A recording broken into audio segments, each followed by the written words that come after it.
All right. Hi, folks, and welcome to another episode of the Double 18 Podcast, live stream edition. I'm your host, Stephen Nagishi.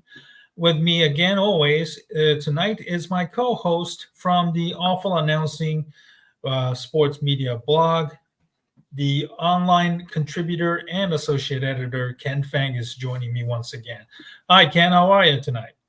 Good to be on with you, Stephen. Nice to be with you, and as always, glad to be on with you here on a Tuesday night. Absolutely. And we're going to be talking, the NFL Week 8 this past Sunday. Today was also the deadline for NFL trade as well, and a lot of trades went down, and we're going to be talking about that. Let's start with the NFL Week 8 this past Sunday. Mhm. Let's start with your team, Cleveland Browns. They put up a very good fight up in Seattle. Came very close. Ended up losing, unfortunately, 24-20. So I don't know if you had any chance to look at that game because I know you probably had to be at work. But Mhm. what is your thoughts? What were your thoughts on the Browns' valiant effort up in Well, North? there's no moral victories here. Yeah, They should have won this game. They were leading all the way through, and then all of a sudden they gave up the lead with about a minute 24 left to go yeah. and lost the game. So I don't consider this a valiant effort. They should have won this game, Stephen. It's a game I expected them to win. They have been playing much better of late, and if you're going to be up for about 15th, 16th of the game, you need to close out the game, and the defense didn't come out and get the job done. So I am not very happy with that effort. I don't call it valiant. I don't call it a moral victory. It should have been a victory. Granted, I know that you're on the road in Seattle, a very tough place to play with the 12th Right. man there. Still, if you're leading that game, you have to close it out. And I you know that Cincinnati is going to be playing a lot better, which they did. Uh, you know that Pittsburgh is playing better, which they are, and you also Hmm. have the Baltimore Ravens, which really, which which stomped on the Detroit Lions. I don't think anyone of us expected the way that the Ravens played, and we'll go over that very shortly. So this is a strong division, Stephen, and if the Cleveland Browns don't win a game that they should have won, it's a really in a division that is going to be very, very tough. I don't consider this a moral victory. It's a game they should have won, and I'm not very happy with them. And again, Cleveland Browns fans are calling for Kevin Stefanski's head, which I don't agree with. But I Hmm. also think that this team should be heavily criticized for not closing out a game that they should have won. Yeah, that game, I believe, was a nationally televised game Mhm. on Fox. I had the chance to watch that game. Basically, switching back and forth between, the Bengals and the 49ers, which we will get to in a bit. But it was a very exciting, really competitive game. And, I really enjoyed watching it. And I got to tell you, very impressed with PJ Walker's performance, in the game. And but the Browns actually led this game 20-17 late in the game. So yeah, I was very very disappointed that they had the game and led the game very late in the game, and it was very very disappointing for sure.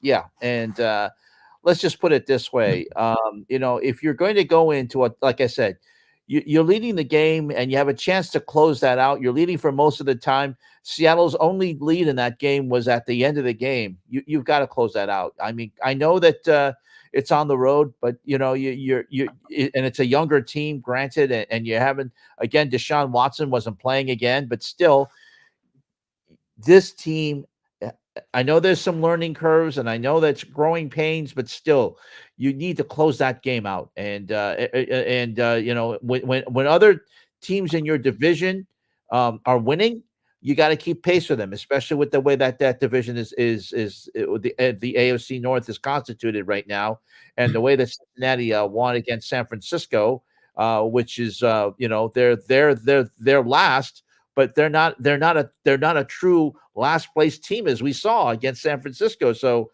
the Browns Yeah. they got to win. Yeah, again, I don't call it a valiant effort. I'm very disappointed by this loss. Yeah, the AFC North is very, very tight right now. Hmm. Every team pretty much, from what I'm looking at the standings, they all have a winning record. The Yeah. Ravens are 6-2 and have a 2-game lead on the division. Yep. And you have the Steelers, the Browns, and the Bengals all bunched up at 4-3. So, this is a very interesting division. If everything goes, maybe, the division winner certainly will come from the AFC North, and maybe the three teams, if they're still in it to the very, very end, who could be competing for the playoff spots. So it will be very interesting to see, maybe we might start seeing some sort of a separation between the Ravens and the others in the AFC North. Certainly, the Browns are in the thick of it. Very interesting to see how far they can go at this juncture. Certainly, with Deshaun Watson still on the mend.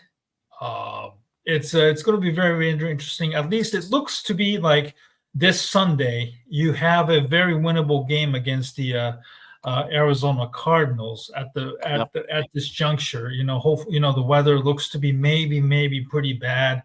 Arizona coming into a very frigid, Ohio in early November doesn't seem like a very good recipe. Certainly, Joshua Dobbs got benched and was traded to Minnesota earlier today. So, they're going through a transitional period right now. We will get to the NFL trade, which was today was the deadline, in our next segment. But certainly, at least the Browns looks like they have a bounce back game this Sunday against the Cardinals.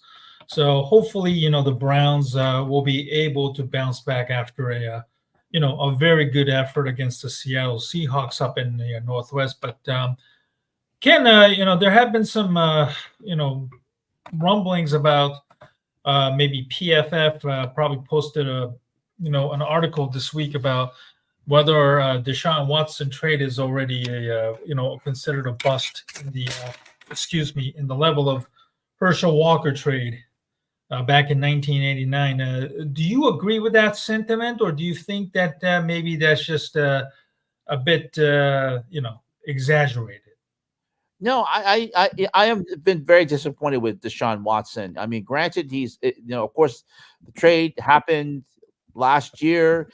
He hasn't shown the greatness that he had in Houston. I also wasn't happy that Cleveland gave him so much guaranteed money to begin with for a guy who's has a very questionable past. I wasn't very happy with the fact that the Browns brought him along. The Browns fandom has been split over this. There's people who are in my camp who are not happy about it. Others are just saying, "Hey, let's forgive and forget.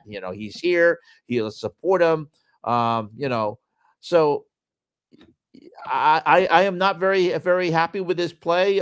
He hasn't been very good since he got here. So since he got with the Browns, and you have a rookie quarterback who's actually improving with each week. And interesting, after the game coming up, and I will say this: and when the Browns have to play the division, they have two big games. They have to go to Baltimore in week 10, and in week 11 they will host the Steelers. So a win in Seattle, Stephen, would have set them up very nicely had they defeated the Seattle Seahawks, and then if they defeat Arizona, they would go in with a 7-2 record going into two big division games. But instead, when you lose that, especially with the way that Baltimore's playing, it's going to be a really tall tale to see what happens. But in regards to Deshaun Watson, Stephen, I won't say it's the worst trade of all time. The jury's still out for that one, but still, he has not played very well for the Browns. He has not done very well at all. His record, the record is pretty much it shows that it is what it is. But they tried to give him the tools. They have Amari Cooper out there. They've gotten some receivers for him, but he hasn't done very well at all. And I really don't think that, to be honest with you, with all this guaranteed money that's going to be on the cap space, especially that's going to affect the team over the next couple of years. I think you have no choice but to keep him, at least at this point, because you're going to have a lot of, even if you get rid of him, you have that dead money on the cap. So I'm going to say it's if it's not the worst trade of all time, it's pretty damn close. And I'm not very happy with it. And again, Deshaun Watson is not the type of player that I want on my team. But then again, I am not running the team. My name is not on the Cleveland Browns. It's not on the ownership. So whatever they want to do, that's what they did. And we're right now we're going to pay the price for it for a while, especially with his salary that's going to be in the cap for quite some time. Yeah, I believe it was a 5-year, $230 million all guaranteed contract, correct? That is correct, and that's like I said. They gave up 3 first-round picks. Exactly, it's going to affect this team for quite some time. And when you have dead money on the cap and you traded off your number 1 picks, granted the Browns could try and get some picks down the line and trying to make up for that, but we saw what happened. There was no first-round pick in this past season going into this one.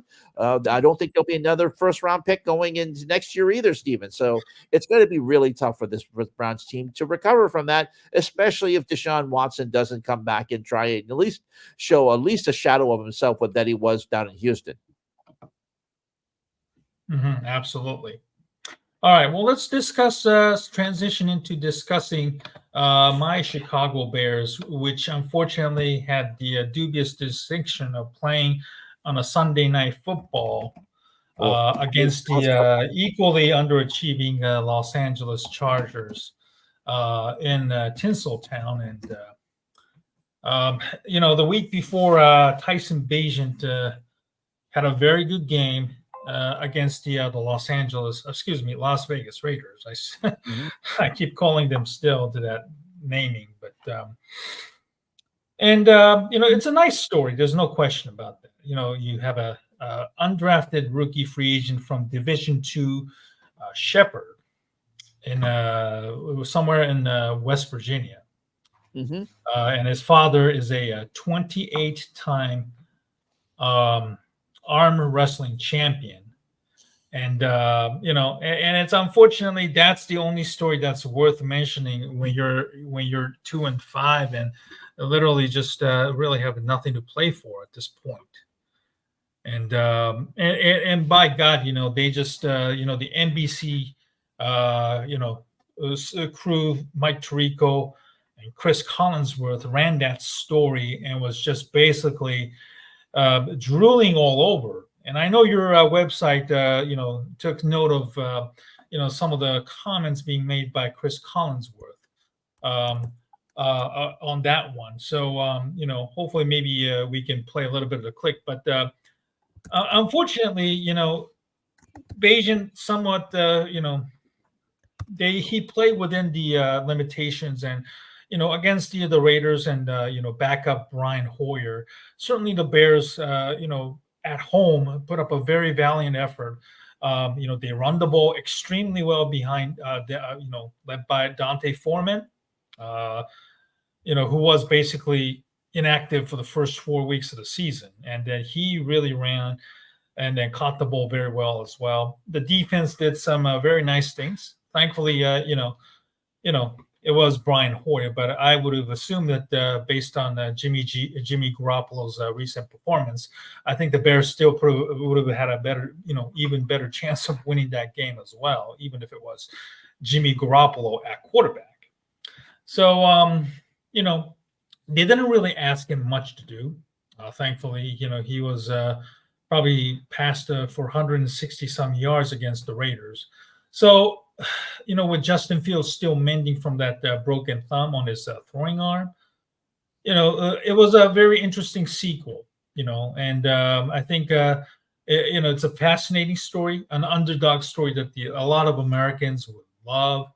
And I was interested to see, if we could see some sort of a more of an open playbook where he could throw the ball more. But from the get go, the Bears just looked horrible. And, Sorry. no problem. Tyson Bagent just couldn't keep up with Justin Herbert. From the opening drive, he threw a very long pass to Darnell Mooney, who caught it, but he was untouched, and he just basically got up and just didn't run, the ball, and I was so disappointed. And just from that point on, the Bears really never recovered. Luke Getsy, the offensive coordinator, run a jet sweep with the punt returner towards the left side where Khalil Mack, the ex-Bear, just wrecked the havoc, and then Bagent was sacked and around the midfield. And from that point on, the Bears really never recovered, and just the Bears completely were dissected by Justin Herbert. The soft zone defense that Matt Eberflus continues to implement was just an abomination, because there was no pass rush with the Chicago Bears, and they just kept giving up the underneath stuff. And then on top of that, the tackling was just a disaster all night. And then the opening drive, they gave up a touchdown to Austin Eckler. It was a bad tackling by linebacker TJ Edwards, and then just from that point on, the Bears just really, really never recovered. It was just an embarrassing performance. Bagent, in his sequel didn't look good. He had 2 picks. He could have thrown, unfortunately, several more. And then once again, the play call was just an egregious one. DJ Moore caught several passes in the first half, and he voiced his frustration on 670 to score.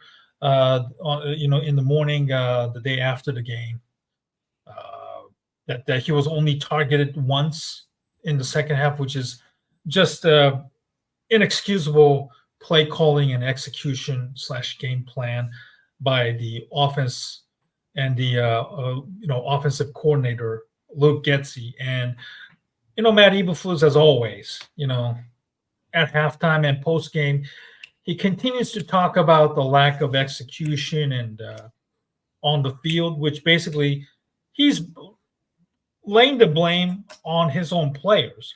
And I tweeted about that.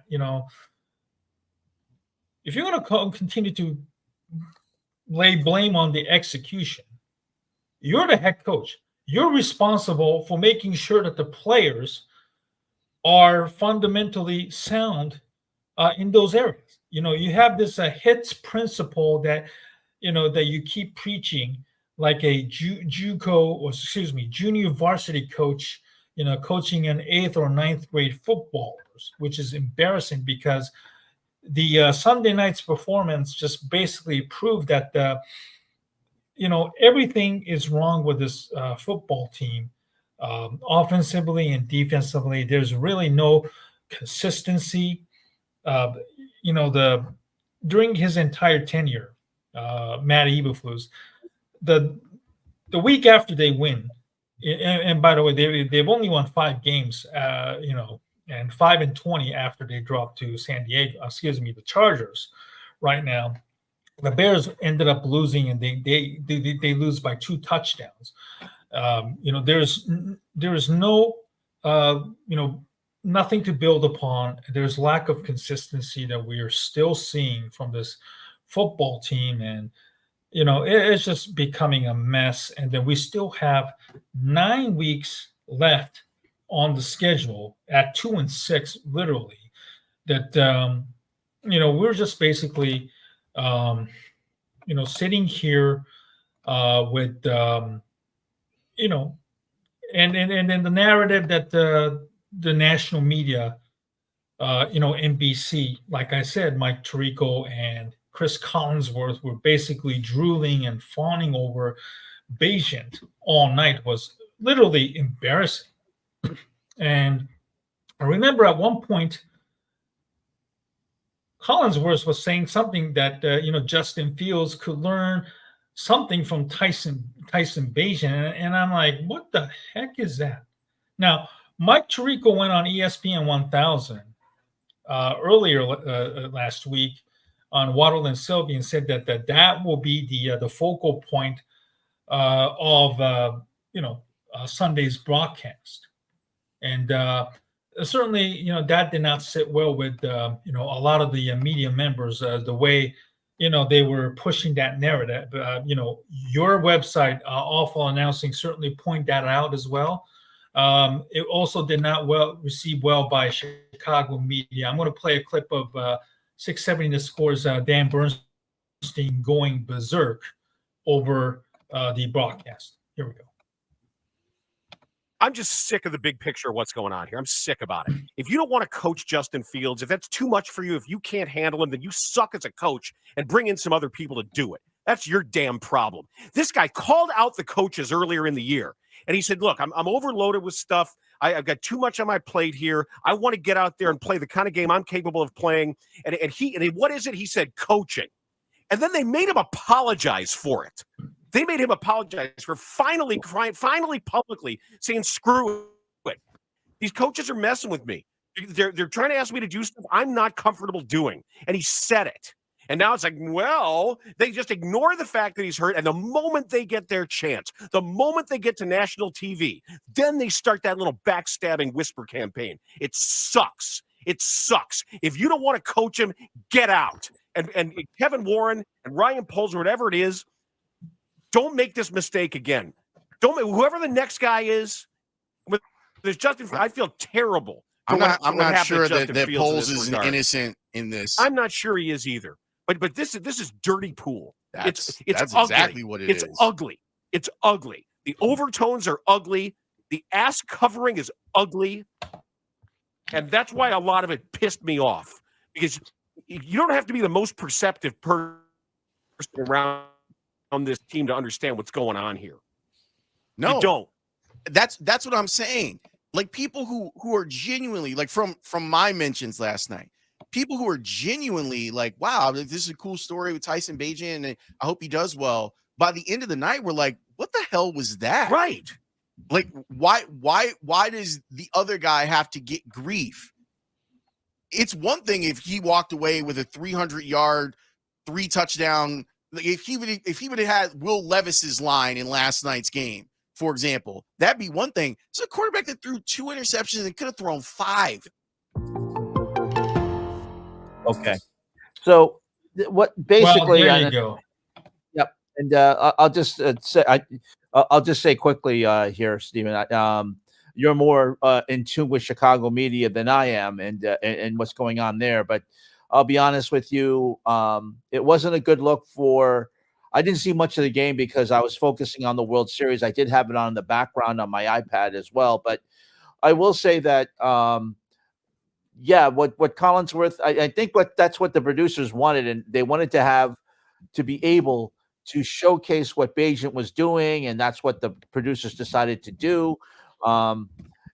Granted, especially in a losing effort when Bagent was also throwing interceptions and underthrowing his receivers, and we all know that viral post in which the receiver fell down and in the end zone and had a chance to catch the ball but didn't. Yes. It was just a situation where it was when you're an unknown entity and you come in as a backup and you play so well.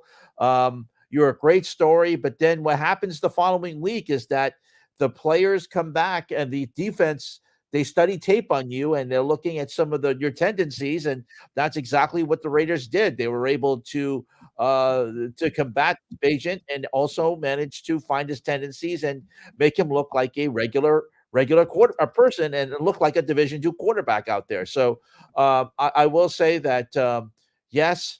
Maybe NBC overblew it with some of the things that they were talking about, but I'll also say at the same time that That's what they're trying to do. They're trying to get an interest story, and hopefully that if Beijing was able to play great a second time around, they would have made NBC look good. But I think they overdid it, Stephen. I'll be honest with you. I'll agree with you that's exactly what they did. Yeah, it was really, really embarrassing about what we witnessed. It was like this real embarrassing love fest. It's so sad and embarrassing. I totally understand. That Dan Bernstein certainly was not necessarily pushing the conspiracy theory here, but I can't help but to think that with the Bears being so bad right now, with both Matt Eberflus and Luke Getsy getting plenty of blame, and they all deserve them, that they're in a crisis mode to save their own asses. So they're certainly leading up to the game, you get interviewed by the broadcasters, whether it's CBS, Fox, or even NBC or ESPN, right? Yeah. And you have a conversation with the coaches and the head coaches, and they're certainly trying to push the narrative that maybe Beijing is somehow gets rid of the ball quickly, much quicker than Justin Fields, who unfortunately still has the tendency to hold on to the ball. And I understand that's something that Fields still continues to need to work, even as as a quarterback in his third year.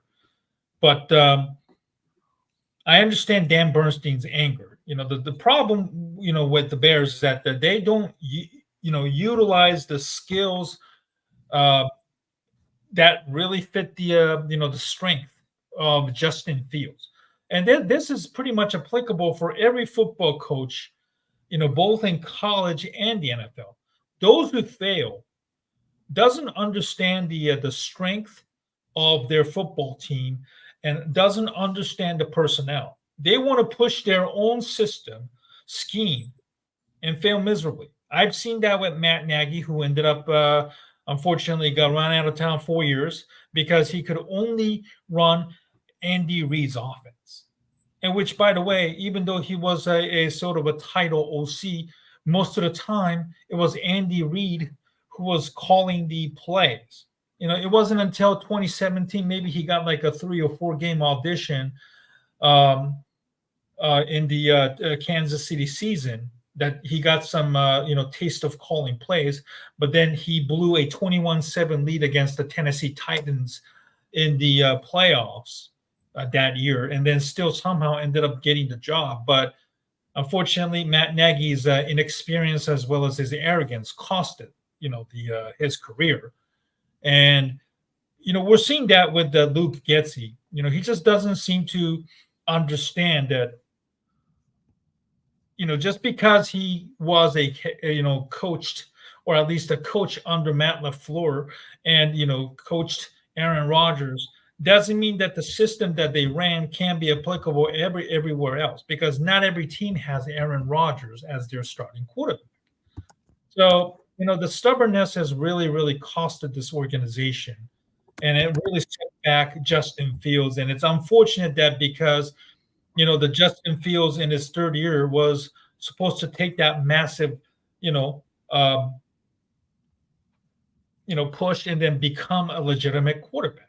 And then because of the incompetency that was shown by, this coaching staff and the general manager, Ryan Poles, who still kind of half-assed the rebuilding of the offensive line, which still has the, starters like Lucas Patrick and Cody Whitehair, who can't snap the ball to save his own life, being pushed to the left guard. And, we witnessed, both Patrick and Whitehair getting manhandled by, Joey Bosa and Khalil Mack on the left side.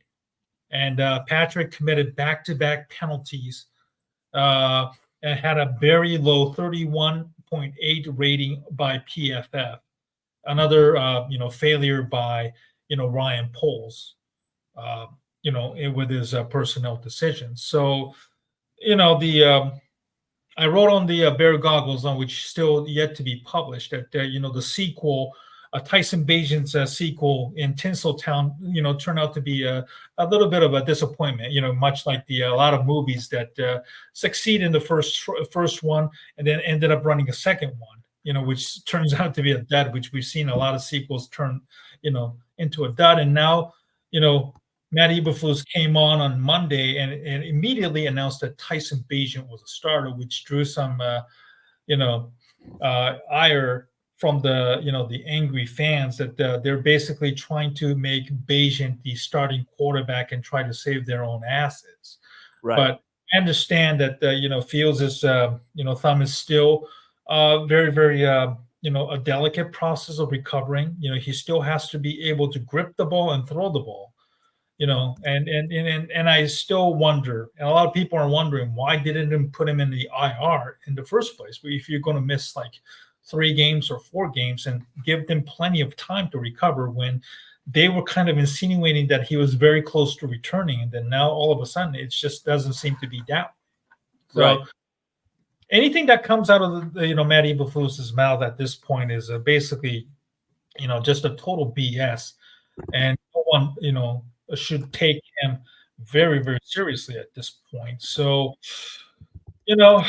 now that this is going to be Tyson Bagent's third start in New Orleans against the Saints on Sunday, in the Mercedes-Benz Dome, it's a pretty loud place. The Saints came off a victory against the Indianapolis Colts on the road.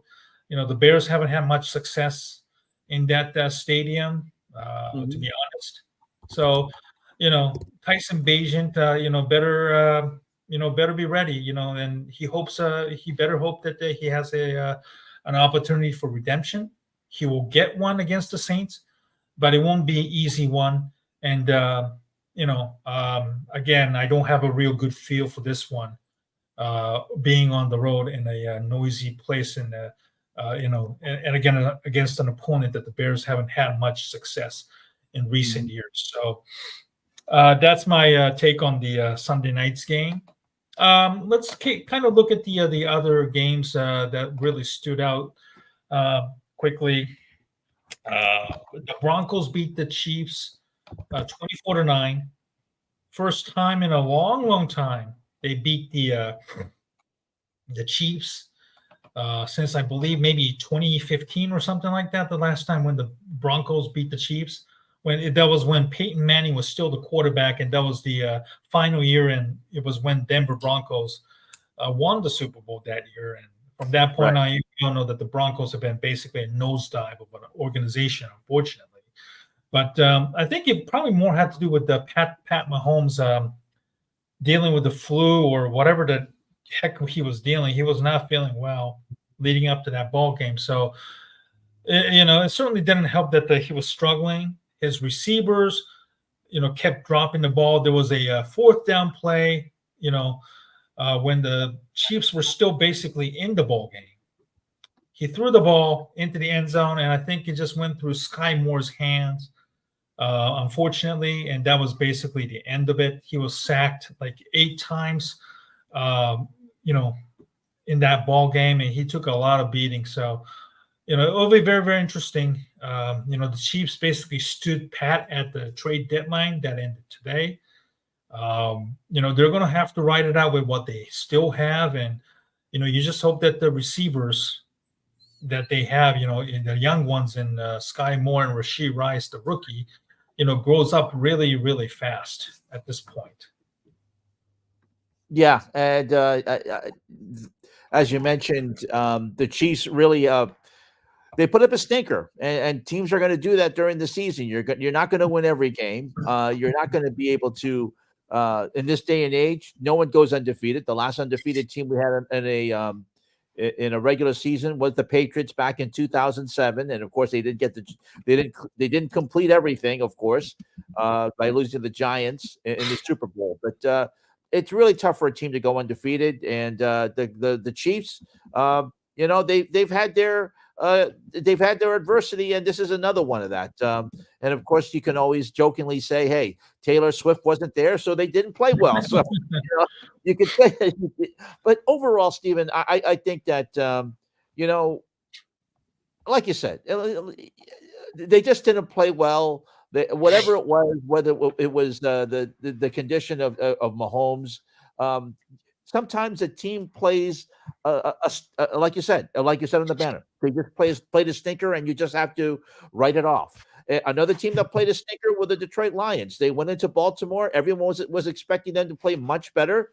They had a game that these are two division leaders, Stephen. Everyone was expecting this, and they didn't get a first down until after the Ravens were leading by 28-0. Now, is this the real Detroit Lions that we're seeing, or is it just one of those things that, again, you write it off and just say, "Hey, look, we just didn't come in. We just didn't actually proverbially get off the plane in Baltimore, and we'll just write it off, and we'll just see how we can do next week." I'm going to have to say that I think that the way that the Lions have been playing, I'm going to write this off and think that they're going to have to bounce back. So they didn't play very well. They've been singing their praises. They were coming flying high.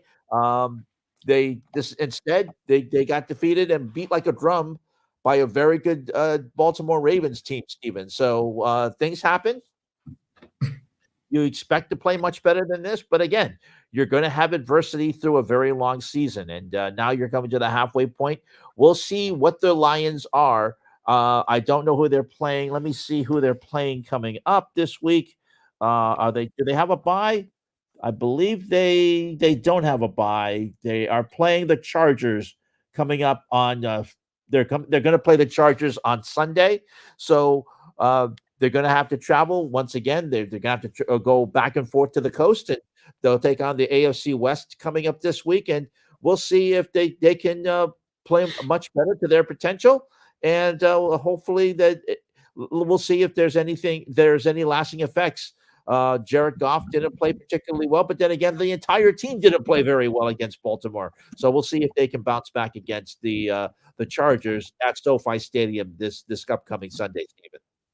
Absolutely, and the Lions really took care of the lowly Las Vegas Raiders last night, and the Ford Field was electric. It got a little bit hairy, when Jared Goff threw a terrible interception that was returned all the way for a touchdown, and they had some turnovers near the red zone, and but they managed to pull through, and the Lions certainly right now at the moment they are the number 2 team in the NFC, and that is because the Bengals took care of the 49ers on the Sunday late afternoon matinee against the San Francisco 49ers on the road, and then it was a really impressive game, and I didn't think that the Bengals had it in them. I thought it was going to be a very close game, but I figure maybe the 49ers at home will take care of the business. But instead, it was actually the Bengals who took care of their own business on the road against the 49ers, and there should be a lot of real concerns now because after the Cowboys game on Sunday Night Football, they have been basically just lost 3 in a row, and now Seattle is the leader in the NFC West, and Christian McCaffrey did play, but still I don't think Trent Williams, the left tackle, was not available, and Brock Purdy, once again threw a critical interception, 2 of them again, and then we saw Brock Purdy get sacked and hit his head and bounce back. Which was a real concerning because he was on concussion protocol all of this past week, leading up to the game. So the 49ers are certainly reeling right now, and it's very, very concerning right now. And how concerned are you regarding the 49ers and prospect, Ken. Yeah, if again, here's a case where the Browns should be really concerned because the Bengals are looking like the Bengals of old, and Joe Yeah. Burrow, who didn't look very good at the beginning of the season, is now looking like the MVP, like he Mhm. has been, and showing that form that he has shown the last few seasons, Steven. So if I'm if I'm the coaches in the AFC North, I'm going to be very concerned about what Joe Burrow was showing. He was showing good mobility. He was showing good awareness on the field, and he was dropping dimes all over the place. And if you're the AFC North, you're going to be very concerned about that. Again, as you mentioned, Brock Purdy was not doing very well. He had sacks, as you saw him hit his head. That is a concern there. He's over the last 3 losses that they've had, he has thrown some very strange picks, and that's something that we didn't see last year from him, Steven. So again, when you're a rookie and you do quite well, you're not going to see some tendencies, but maybe the league is catching up with him. But again, when you're also in concussion protocol, and he took some really bad hits the last couple of weeks, maybe taking him out for maybe he should have sat this last week because he just didn't look very good out there at all, Steven. No, not at all. And there's a definite concern with the 49ers. The defense has not been stout. And, there's been some questions geared towards their defensive coordinator, Steve Wilkes. Unfortunately, the 49ers do have some talent on the defense, without question. They added Javon Hargraves to bolster their defensive line this offseason. And, now Brock Purdy, because of, what was thought to be the concussion that he suffered, against Monday night against the Vikings, in which he lost, and they, ended up throwing, uncharacteristic picks in the second half that led to the loss. And there has to be some sort of a concerns with Brock Purdy, and maybe they might have to set him out, to let him recover, let him decompress. I know a lot of people think that Sam Darnold is much better fit than maybe Brock Purdy before he rose to prominence. So it is going to be very, very interesting to see, because the 49ers got rid of Trey Lance. They moved on, and they anointed Brock Purdy as their, starting quarterback. And certainly what Brock Purdy has done seemed to fit his skills, and, give credit to Kyle Shanahan for being able to tailor the offense with a quarterback that was literally Mr. Irrelevant, and make him look like a competent quarterback. And now that with Purdy struggling once again, the 49ers faces a very interesting challenge, and I'm very, very curious to see what the 49ers are going to do moving forward, with or without Brock Purdy as their starter. So the good thing for San Francisco is that they're on a bye this week, so maybe that gives them some time. Or let Purdy rest. Let him clear his head. Just say, hey, look, Brock, don't come to the office this week. You got a week off. We'll get ready for the following week. And I think, let me see who they're playing in week 10, Steven, as I take a quick look here. So they're going to be off. They're going to be taking on the Jaguars in week 10. So here's a chance for Purdy to get well, to take a week off. Just tell him to go get away from the office, clear your head, take the week off, and then we'll come back the following week and prepare for the Jaguars. They're going to have to fly across the country. They're going to take on the Jags in Jacksonville in a 1:00 game in 2 weeks from now. And I think that's fine. The bye comes at a very good time for the 49ers, as they really need to get back on track, because Purdy has not played well the last 3 weeks. Yeah, absolutely. Going to be very interesting to see if Shanahan decides to stick with Purdy, off a bye, or if they decide that Darnold should get a shot and allow Purdy to recover, should if there's any sort of a concussion symptoms that might prop up a little bit later. So it will be an interesting one. All right, Ken, let's move on to the today's NFL trade deadline, which was it's become a more of an interesting way to follow the NFL trade deadline, which is certainly somewhat pale in comparison to baseball. But in recent years, you have a lot of young, aggressive general managers, like Howie Roseman of the Eagles, who has definitely benefited from moves at the trade deadline. And among the trades that took place today, my Chicago Bears acquired Montez Sweat from the Washington Commanders. It was somewhat of a surprise move. I didn't really expect it. This move, it's been long rumored that Chase Young was always been linked for some reason, even before the season happened. But Chase Young, who was a number 2 overall selection in the 2020 draft, was traded to the 49ers for a 3rd round pick. Certainly, I think there were rumors about him and Justin Fields being together at Ohio State. Had some leg to it, but he's had a lot of injury histories that may have scared off the Bears and other teams as well. But given that the 49ers are all in, giving up a 3rd round pick certainly probably isn't worth the risk, given that the 49ers are in it to win the Super Bowl, where the Bears are completely still rebuilding at this point. But and go ahead, Ken. Yeah, my Browns traded Donovan Peoples-Jones to Detroit for a 6th round pick, Steven. Peoples-Jones, I liked it. I like Donovan Peoples-Jones, but he hasn't been really a featured receiver.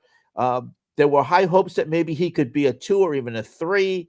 He's fallen down to the depth chart, making maybe various guest appearances during games, not making being a huge target. So he goes to Detroit, and the Browns get a 6th round draft pick. So, hopefully that leads to some dividends down the ends. But in the short term, the Browns thought that they could get they could part with Donovan Peoples-Jones, a receiver who I really like, by the way. He's from University of Michigan, so it's a homecoming for him, and hopefully a change of scenery will do him very good.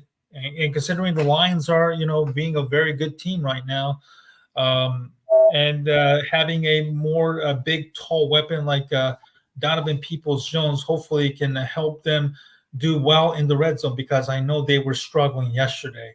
The red zone. So, I think it's a good trade for the Lions, unfortunately, as a Chicago Bears fan.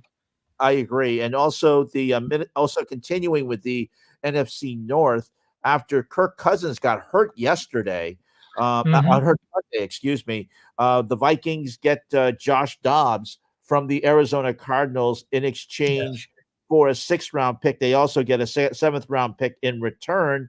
Dobbs will be coming in, and I'm not sure if he's going to be starting, but the Vikings definitely need quarterback help, especially after Cousins got hurt. There was talk that maybe Cousins would be moved at the deadline, but with his injury, that's not going to happen.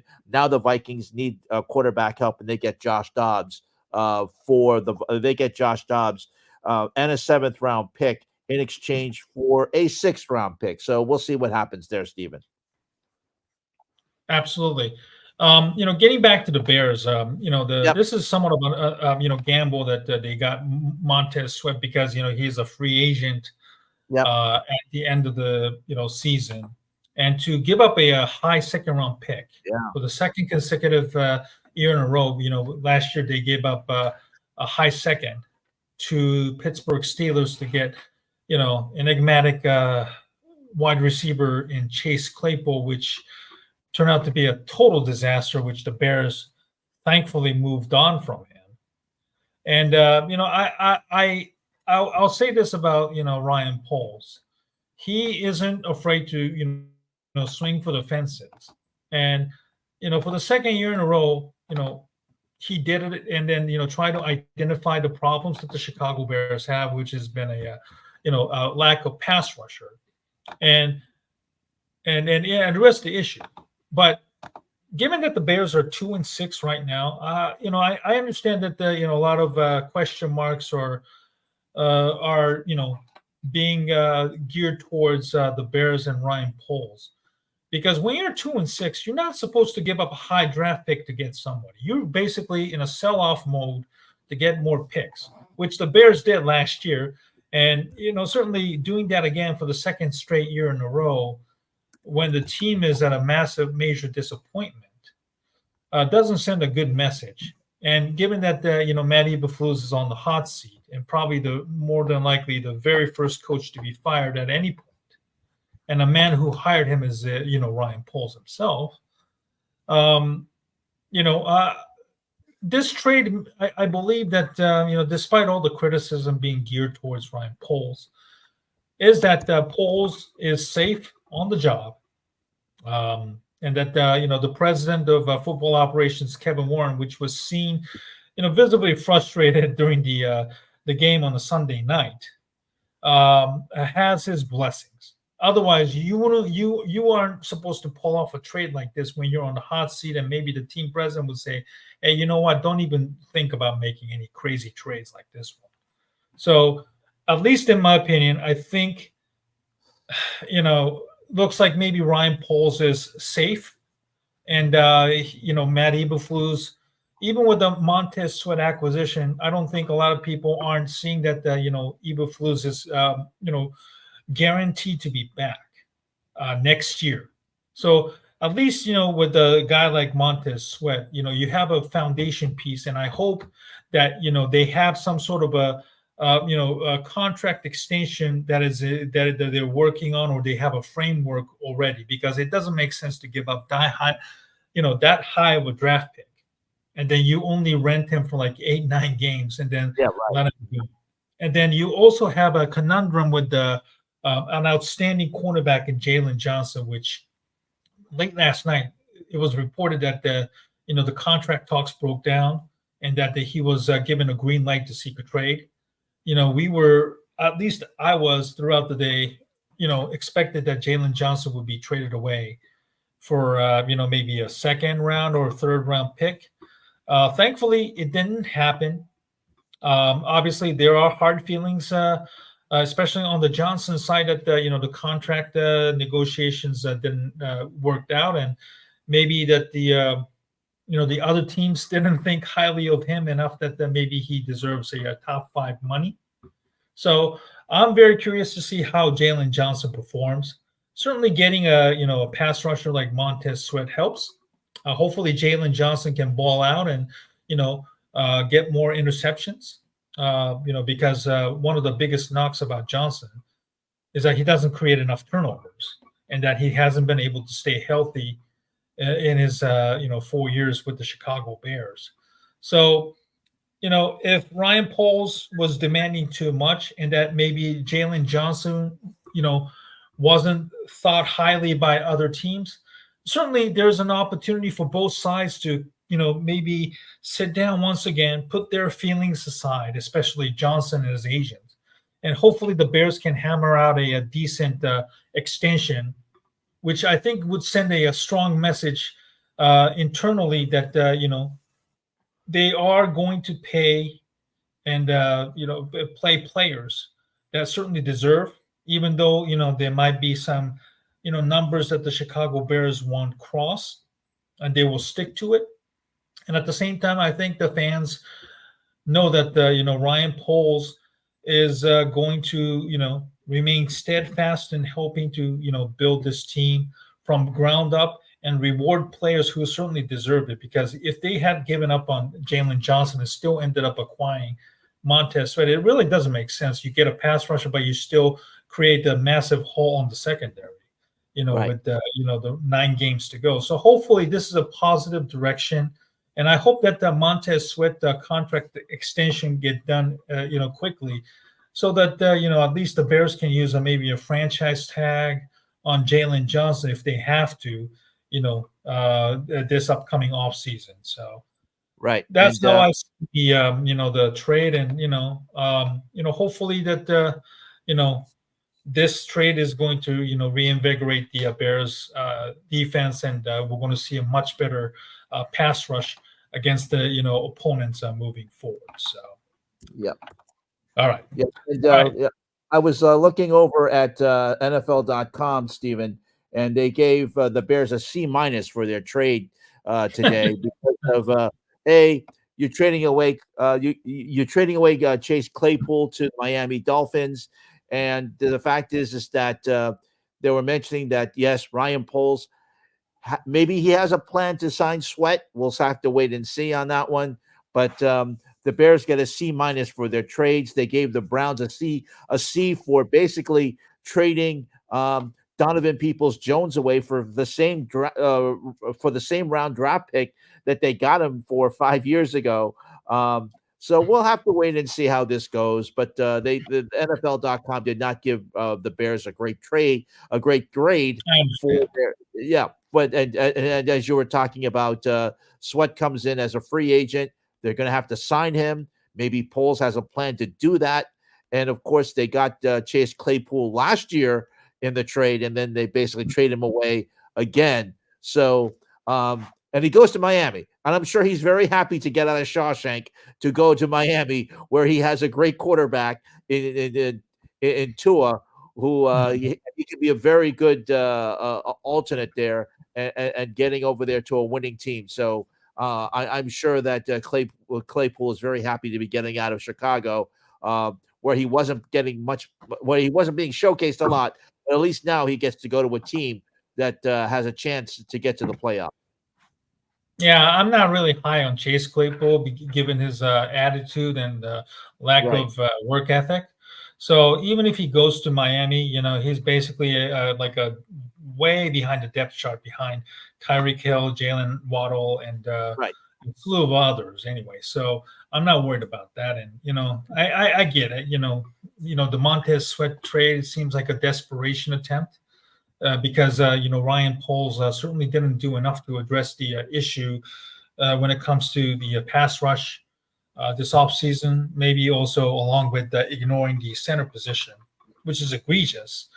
And I understand, this upcoming offseason, the draft doesn't have um, like a top-notch pass rusher who is probably going to be drafted in the top 5.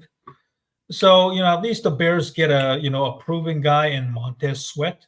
I wish he was a little bit younger, maybe like, Chase Young, around 24. I would have been more excited about it, but, certainly, you get a guy at least, with a proven guy like Sweat, you could certainly have a contract negotiation. Hopefully the Bears will be able to come to terms quickly, so that the Bears don't have to worry about slapping a tag on either Sweat or Johnson, because I think it would be difficult to have two prominent free agents and having to pick one.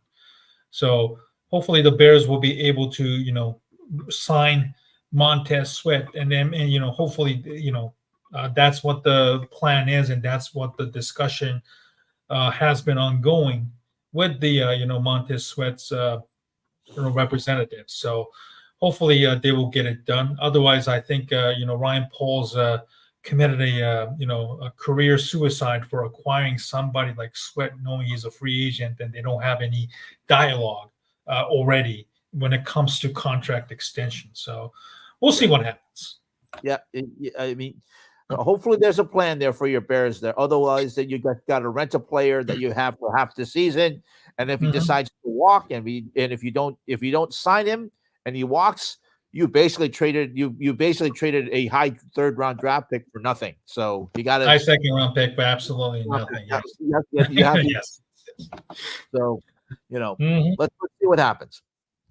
All right, let's move on to the World Series, and the first 2 games, unfortunately, the ratings are probably the lowest for that's been duly noted, and your website, Awful Announcing, has also touched on it as well. But The first game was really, really exciting.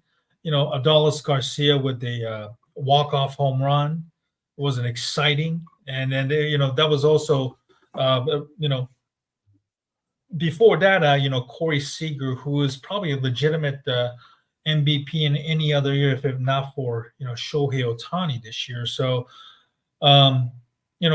Corey Seager hit a two-run bomb to tie the ball game.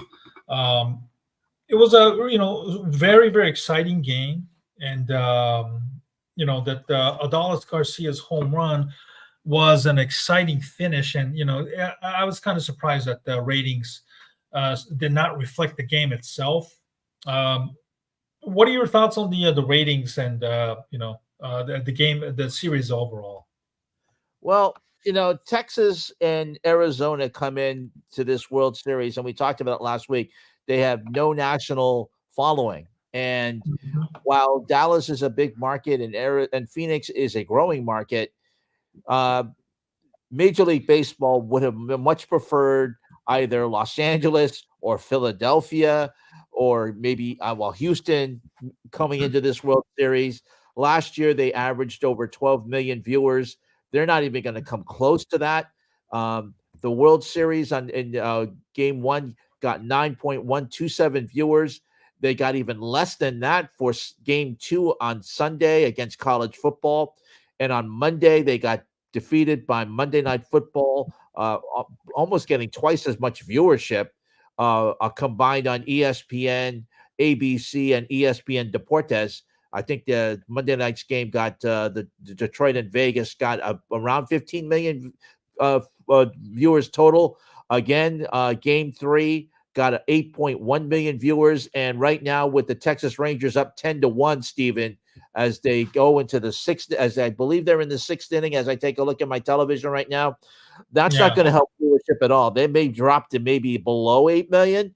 So this is going to be the lowest of all time. The lowest viewership was in 2020 during the bubble, during the COVID year. Everyone acknowledges COVID was an aberration.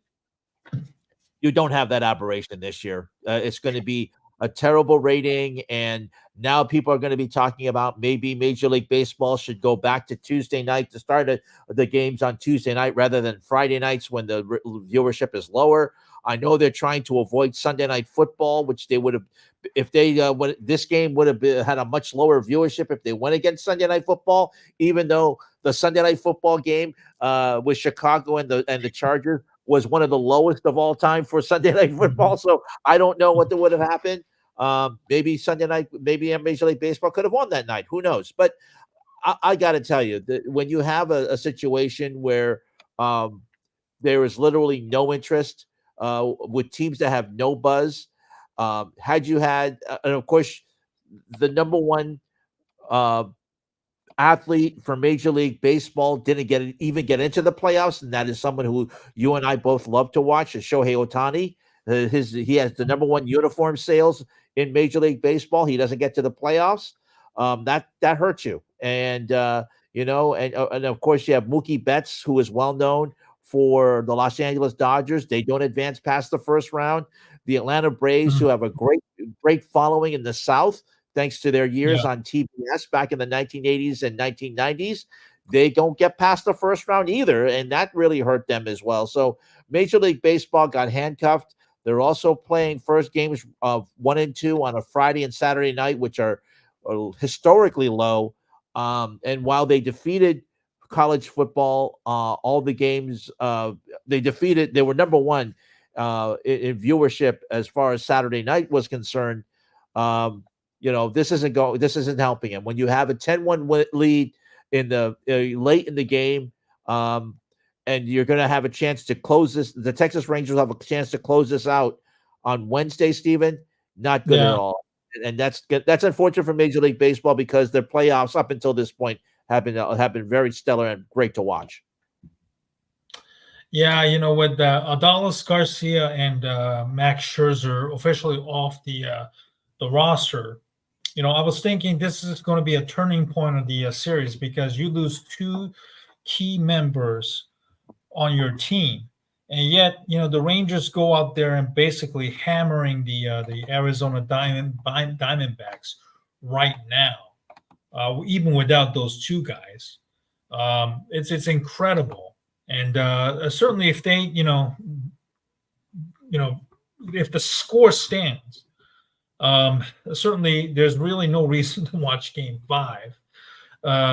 Unfortunately, maybe they think that Arizona had a real good shot at it without Adolis Garcia, and even without him, the Rangers are performing at a high level. So yeah, and they haven't lost. They have not lost on the road in this postseason, and they're not going to lose tonight's game. I think they're 10 after tonight. They would be 10-0 on the road in the postseason, with a chance to close us out in Arizona on Wednesday night, and would be 11-0. The way that they're playing, of course, things could change. The longer the series goes, the more interest there is. But if you're going to close this team out, and the American public just foresees that Game 5 is just a foregone conclusion, and it happens, this is going to make right now be on a course to be the lowest World Series, to be the lowest rated series of all time, and that's not very good for Major League Baseball, which has historically been on a low, and this is not going to help them at all.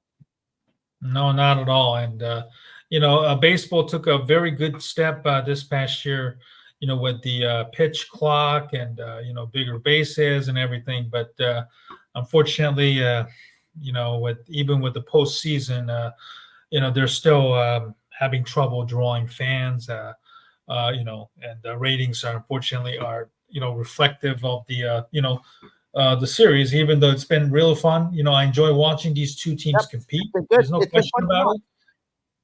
Unfortunately, it's unfortunate that the fans just aren't paying much attention. So certainly, I think the baseball still has long ways to go, and it's unfortunate that the series is reflective of the ratings. Unfortunately, so yep, that's unfortunate. Let's move on. We have not much to say about that.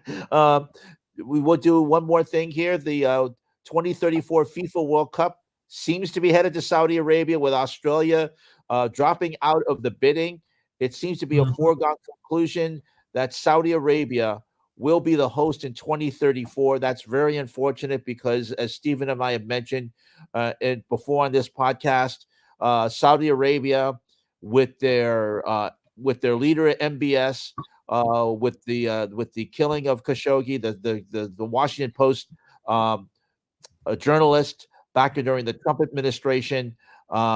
This is a country that is trying to do sports washing and trying to change its reputation. It's also trying to get the WTA finals in tennis. The WTA finals, which are playing in Cancun, are having all types of trouble. They're trying to find a permanent home. And of course, the Saudi Arabia PIF is saying, please, we'll give you money. Come over here. It looks like PIF is also going to invest in Endeavor Sports, which of course owns the WWE and the UFC. So they're trying to get into sports as any way they can, Stephen. And if this is the case, and right now it seems there's going to be a rubber stamp for Saudi Arabia to be the host of the 2034 World Cup, that's not good at all. And we certainly hope that there will be developments to come about in the next few years before the World Cup. But right now, there doesn't seem to be any stopping Saudi Arabia from becoming the host of the World Cup in 2034. And the reason why is because we touched on this a couple of weeks ago. It's because the 2030 World Cup is set to feature in 6 countries on 3 continents in a very unique format that will allow the tournament to celebrate its 100th anniversary in Uruguay. Now, the World Cup originated in 1930 in Uruguay, so it looks as though they're going to be hosted in Spain, Portugal, and Morocco. If you look at the map, obviously Spain and Portugal are next to each other on the map, and no, so it's understandable.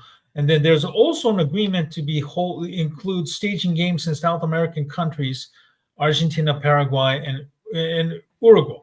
Now imagine you host one of those matches in South America, and then you have to fly back to Spain, Portugal, and Morocco.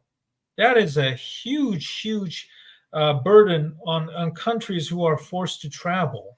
And it's all because they wanted to, give Saudi Arabia the opportunity to sports wash, that they decided to do this really crazy format, which certainly has drawn a lot of ire and criticism, and rightfully so, because FIFA doesn't give a what about the players' health and the fans who are forced to spend thousands and thousands of dollars just to travel from one continent to another, just to see their country, their favorite national team, just to watch. And again, this ass kissing by FIFA and Chairman Gianni Infantino is so embarrassing, is so low, and that the blood will be on his hand, as well as the other FIFA executives who decided to partake in this sports washing. And the world will always remember. It's unfortunate because the issue with the Israel and Palestine / Hamas is very, very intense. And certainly we touched on Saudi Arabia's role in the beheading of the Jamal Khashoggi, and their involvement in 9/11 and other criminal activities. Certainly puts a back, like a target on their back. And no amount of money and whitewashing isn't going to erase any hard feelings and sentiments that people have towards the government. And certainly, it would be unfair to target the Saudi Arabians, in some sort of way, trying to instigate some sort of anti-Muslim sentiments. But again, the country of Saudi Arabia can't continue to go on, and at some point we need to put a foot down on this continuation of sports whitewashing by the sports organization moving forward. Ken. Yeah, and of course PIF continues to try to invest in the PGA. The PGA has turned down a live tournament. Yeah, they have turned down the bid from Endeavor to invest in the PGA Tour. So again, this is just they're welcoming Saudi Arabia, which is notorious right now for its human rights violations, and for them to invite the Women's Tennis Association finals to a country which doesn't give women the right to vote, which doesn't even allow the women equality, I just think is beyond me. They were trying to go there this year, but luckily Chris Evert and Martina Navratilova spoke out against it, so they had to go to Cancun. Unfortunately, the condition of the court in Cancun is not very good right now, Stephen, and they just also had a hurricane that hit Mexico as well. Granted, it didn't hit Cancun, but there's been some issues in Mexico as well. So right now, the WTA is having issues in trying to find a permanent home, and Saudi Arabia is asking them to come over to and say, "Look, we'll give you money, we'll have you come over here, and we'll treat you well." Well, yes, they're going to treat the WTA well, but again, they're not giving women a chance to vote and giving them equality. So there's going to be some hypocrisy there. And not only that, it's splitting the women's tour apart because half the women have said that they will be happy to go. We also have other players who said they don't want to go. So this is going to be an issue here upcoming. So this is going to be something as well with Saudi Arabia. So and that's what they want to do. They want to be able to split it. They're going to say, "Hey, look, if you're going to split apart, why don't we give you money? So for those of you who want to play here, why don't you go do your own tour, and we'll give you the money and invest in that." So that's exactly what they want to do. So don't be surprised. And when you hear about Saudi Arabia, look into the story. Stephen and I will also talk about this. We'll continue to call it out. because that's what we do here. And the Double A team, we want to continue to call out bad behavior, and Saudi Arabia continues to do that with their sports washing, Stephen. Absolutely. Well, I think we've covered a lot of topics tonight, Ken, and it was a great conversation. Certainly touched on NFL, Major League Baseball, sports that's ongoing, and we look forward to having another discussion next week, and we should know who won the World Series, and we're definitely going to have our take on the series overall. Whether Arizona still have the juice to come back from this and push the game further, or are we going to see the Rangers? Presumably they win Game 4 tonight, and then maybe they finish off Game 5 tomorrow. We'll be discussing about it, and certainly and we'll also look at the NFL Week 9 actions and any other informations that pertains to our interest as well. So, please follow us on Twitter. I can be found at Asian Sports Fan 1 on Twitter. Ken can be found on Twitter at Fangs Bites, and also a online contributor and associate editor of Sports Media Blog, Awful Announcing. Ken, thanks for your time tonight, and we look forward to doing this again next week, hopefully same time. Thank you for your time tonight. And thank you very much. And as I've been putting up on our banner, just as we wrap up, don't forget to follow us on Twitter. As Steven just mentioned, our Twitter accounts or X accounts, whatever Elon Musk wants to call it, we still call it Twitter. And our YouTube channel, which is the Double A Team, all of our live streams are archived there. If you've missed any part of this podcast tonight, you can be able to catch up there. And he also has live streams in regards to the Bears. And I feel sorry about your Bears, Steven. I as a Bears fan, I totally we commiserate over our team. But thanks for watching, and we'll see you again next week here on the Double A Team, right here on these live platforms, both on X and YouTube. Have a good night, everyone.